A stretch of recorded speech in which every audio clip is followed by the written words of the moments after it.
नमस्कार, मेरा नाम है वैभव नीलकंठराव और आप सभी का स्वागत करता हूं ज्योतिर्मय भव पे। किसी जंगल में जब आग लगती है तो बड़े जानवर भाग जाते हैं, परंतु छोटे छोटे जानवर उस आग का शिकार हो जाते हैं। किसी समय कोयले की खानों में कनेरी चिड़िया को साथ लेके जाते थे ताकि खान के अंदर ऑक्सीजन की पूर्ति हो रही है अथवा नहीं यह पता लग सके, क्योंकि जब ऑक्सीजन की कमी होती थी तो कनेरिया चिड़िया अपने पंखों को फड़फड़ाने लगती थी। लोगों को पता चलता था कि ऑक्सीजन कम है, लोग बाहर निकलते थे और उसके बाद वहाँ पे काम थोड़ी देर के लिए स्थगित किया जाता था। इसी प्रकार किसी भी देश में अल्पसंख्यक और पिछड़े लोगों का समुदाय अगर समाज में कुछ असंगत हो रहा हो तो सबसे पहली आंच इन्हीं लोगों पर आती है, इन्हीं समुदाय पे पड़ती है। शायद इसीलिए संविधान निर्माताओं ने पिछड़े वर्ग और अल्पसंख्यकों के विषय पर गहन चर्चा और अध्ययन कर निर्णय लिए। वो इस विषय वस्तु पर बहुत सजग थे।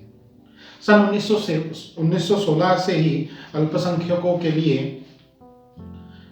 उनके अधिकारों की बात उठने लगी थी।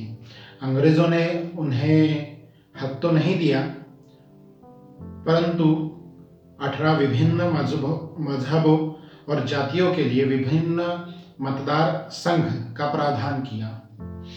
इस प्रकार सभी एक दूसरे से बढ़ गए।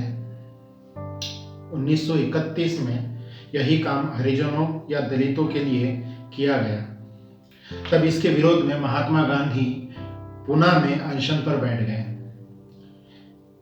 अंबेडकर से तीव्र चर्चा के बाद गांधी जी और अंबेडकर के मध्य एक समझौता हुआ जिसे पुणे पैक्ट कहा जाता है।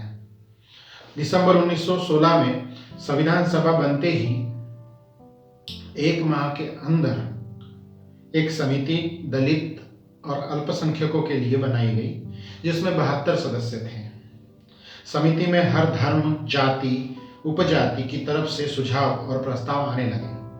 आदिवासियों के भूमि न तो कोई खरीद ना ही कोई बेच सकता है, यह प्रावधान, यह अधिकार हमने आदिवासी समुदाय और उन नागरिकों को दिया जो देश से कहीं अलग जंगलों में रहते थे। यदि पिछड़े और कमजोर वर्ग को 10 साल का सहारा दिया जाए और उनको उनके हितों को सुरक्षित रखा जाए, उनको सुरक्षा दी जाए, तो बाकी समाज के बराबर वो भी पहुंच जाएंगे। इस सोच को आगे हमने बढ़ाया और उन्हें 10 साल का संरक्षण एवं सहारा दिया, यानी उन्हें आरक्षण दिया गया। परंतु क्या आप जानते हैं कि किसी भी समाज में सामाजिक समरसता आने के लिए 10 वर्ष बहुत कम समय होता है। 10 वर्ष नहीं, परंतु 10 दशकों का यह काम जरूर है, ऐसा मेरा मानना है और आप भी मानते ही होंगी। I hope so. संविधान बदलना आसान है, परंतु लोगों की मानसिकता बदलना नहीं। इसलिए अंबेडकर और दलित नेता चाहते थे कि इन वर्गों को चुनाव, सरकारी नौकरी और कैबिनेट में आरक्षण मिले। इस पर भयंकर चर्चा हुई। दलितों की देश में ऐसी स्थिति रही है जहां उनके गले में एक घंटा बांध दिया जाता था या कभी उनके गले में एक मटका टांग दिया जाता था। घंटा इसलिए कि जब वो किसी रास्ते से गुजर रहे हो तो लोगों को पता चले कि यहाँ से दलित गुजर रहा है और लोग उनको उस रास्ते से साइड में चले जाए ताकि दलितों की परछाई तक उनके ऊपर ना पड़े। मटके में अगर दलितों को थूकना हो तो वो मटके में थूकना पड़ता था। साथ ही उनके कमर में एक झाड़ू लटका रहता था ताकि जहाँ से वो गुजर रहे हैं वो जमीन, वो भूमि अच्छी तरह से साफ हो सके। क्या आपको पता है कि दलित महिलाओं के स्तनों पर कर भी आकार गया था। महिलाओं के शरीर का विभिन्न अंग स्तन होता है और हमारे देश में उस पर भी कर लगाए गए थे। उनकी समस्याएं अलग थी, उनकी बहुत परेशानियां थी और उसको जानते थे डॉक्टर भीमराव अंबेडकर। डॉक्टर भीमराव अंबेडकर इसी तरह के समाज से आते थे। उनको छत्रपति शाहू ने जो स्कॉलरशिप दी उसके तहत उनका पूरी शिक्षा हुई थी और वो इतने विद्वान बन सके। अगर शाहू महाराज ने उनको आरक्षण नहीं दिया होता, उनको स्कॉलरशिप नहीं दी होती, तो आज हमारा संविधान इस तरह नहीं होता। इसके चित्र थोड़े अलग होते हैं। वोटिंग से तय किया गया कि नौकरियों में अनुसूचित जातियों, जनजातियों और आदिवासियों, पिछड़े सिखों और एंग्लो इंडियन समुदाय के लोगों को आरक्षण मिले। 7 के मुकाबले 9 वोटों से मुस्लिमों को भी आरक्षण देना तय हुआ, परंतु कुछ मुस्लिम नेता इससे बढ़कर मांग कर रहे थे और उसमें आपसी सहमति न होने के कारण आज भी मुस्लिम समुदाय के बहुत से जातियों को आरक्षण नहीं मिल पाया।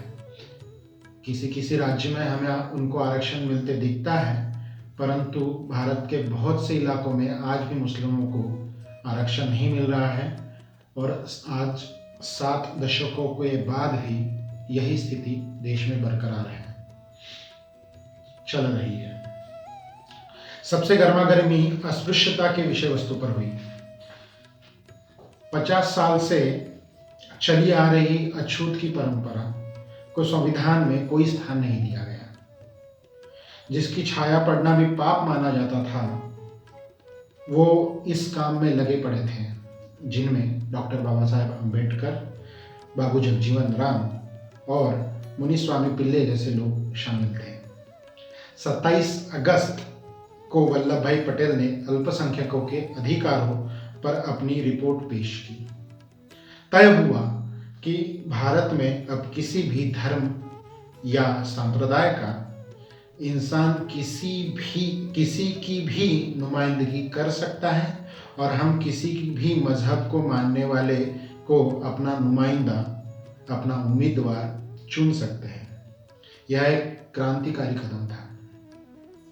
कुछ लोगों की वजह से डॉक्टर अंबेडकर ने अपना इस्तीफा संविधान सभा में भेज दिया और ड्राफ्टिंग समिति का काम भी बंद कर दिया, परंतु सरदार वल्लभ भाई पटेल ने इस इस्तीफे को नामंजूर कर दिया, क्योंकि वो जानते थे वो ऐसे गुणी इंसान को खोना नहीं चाहते थे। कुछ लोगों ने ऐसी जातियों की भी बात की जिन्हें हम आज ओबीसी कहते हैं, जिनमें प्रमुख श्री पंजाबराव देशमुख थे, परंतु उन्हें 1990 के मंडल कमीशन तक इंतजार करना पड़ा। कुछ बातें पर्सनल लॉ और सिविल कोड पर भी हुई, जो एक प्रकार से आक्रामक था, विवादास्पद रही। पर्सनल लॉ मुस्लिम और अन्य धर्मों को एक दूसरे से अलग अलग कर रहा था। हर झगड़े की जड़ धन, स्त्री या जमीन होती है। महाभारत भी तो भूमि की सवाल पे ही हुआ था, जमीन के लिए ही महाभारत हुआ था। फिर देश के बड़ी जमींदार और राजे रजवाड़े अपनी जमीनों को नए देश के चलते अपने हाथों से जाने कैसे देते। उस समय तक जमीन और मकान की मिल्कियत माफ कीजिएगा, उस समय जमीन और मकान को मिल्कियत समझा जाता था। न्यायोचित यानी जस्ट कंपनसेशन पर भी बहस हुई। जमींदार जमीन छोड़ने को तैयार नहीं थे, तो सरकार अधिक जमीन अधिग्रहित करना चाहती थी। भूमि अधिग्रहण प्रस्ताव पास हो गया, परंतु जमींदारों से जमीन लेना कोई आसान काम थोड़ी था। 10 दिसंबर 1990 को जमींदारों की जमीन लेने हेतु एक प्रस्ताव सदन में रखा गया। यह संशोधन प्रस्ताव पंडित नेहरू ने रखा। इस प्रस्ताव के चर्चा में भी बड़े वाद विवाद हुए, अलग अलग तर्क और वितर्क भी दिए गए। जमींदार जितना मिल सके उतना बटोरने में लगे पड़े थे। यह मुद्दा इतना महत्वपूर्ण था कि भारत गणराज्य के सदन में इसी मुद्दे पर पहला अमेंडमेंट 16 मई 1951 को पंडित जवाहरलाल नेहरू ने लाया था। वक्त के साथ जमीन जायदाद की मिल्कियत को बुनियादी हकों से खारिज कर दिया गया। इसके बाद भी भूमि और संपत्ति के कानूनों में कई बदलाव किए गए हैं और आज तक होते आ रहे हैं और होते भी रहेंगे। और ये अच्छी बात है, किसी भी संविधान में बदलाव होने चाहिए, समय के अनुसार हमें बदलना चाहिए।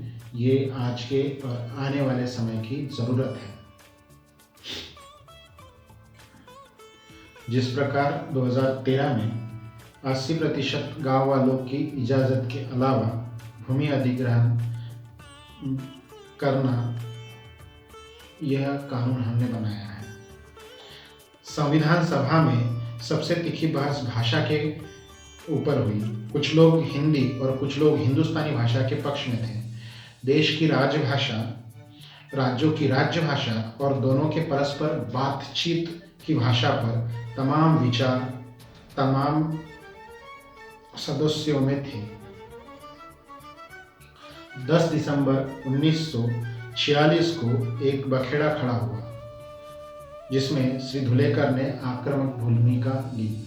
श्री धुलेकर झांसी विधानसभा से आते थे, झांसी लोकसभा से आते थे, माफ कीजिएगा, और वो हिंदुस्तानी के पक्षधरों में पंडित नेहरू, महात्मा गांधी इनके साथ थे। मार्च 1947 में ही मूलभूत अधिकारों पर उप कमेटी तय किया गया था। हिंदुस्तानी संघ की राजभाषा और सरकारी कामकाज की भाषा होगी, जिसे नागरिक अपनी पसंद से फारसी या देवनागरी लिपि में लिख सकेंगे।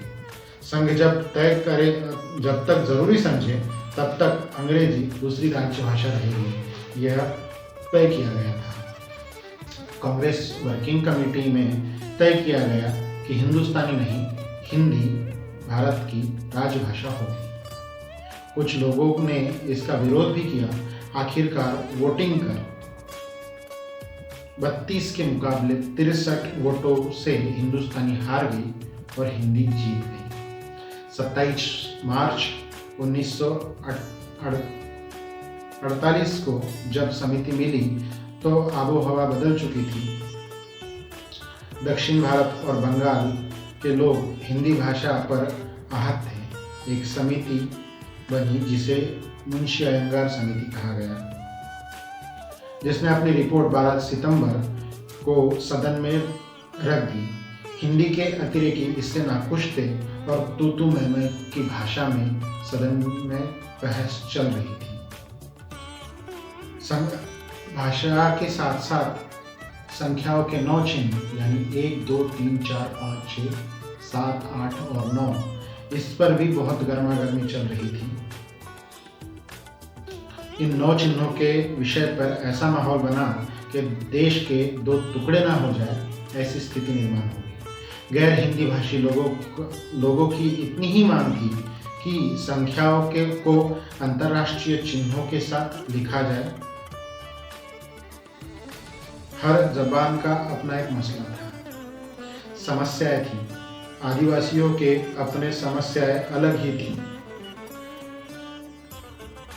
कांग्रेस के अंदर हिंदी को लेकर गरम और नरम दल वालों में सहमति बन गई। हिंदी वालों ने अंतर्राष्ट्रीय संख्याओं की अपनी जिद छोड़ दी और अंग्रेजी को 15 साल तक समान भाषा का दर्जा मिला।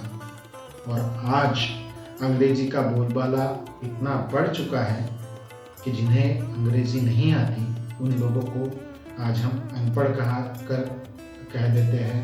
उन लोगों को हम नीचा दिखाना शुरू हो जाते हैं।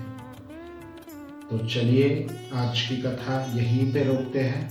मिलते हैं अगले वीडियो में। तब तक के लिए चैनल को लाइक, शेयर और सब्सक्राइब ज़रूर कीजिए। और आने वाली 30 तारीख को एक क्वेश्चन आंसर सेशन हमारी ज्योतिर्मय भवन की तरफ से हम ऑर्गेनाइज कर रहे हैं। तो आपके अगर कोई प्रॉब्लम्स, कोई समस्या जो आप हमसे शेयर करना चाहें और हम उस विषय पे आपको कोई अच्छा सा सुझाव दे सके, इसलिए अगर आपके कोई प्रश्न हो तो हमारे ऊपर दिए हुए नंबर पर ज़रूर मैसेज कर आपका प्रश्न पूछिए। हम प्रयास करेंगे कि आपकी समस्याओं को हम दूर कर सकें। तब तक के लिए आपसे माफ़ी मांगता, आपसे दूर हो रहा हूँ। नमस्कार।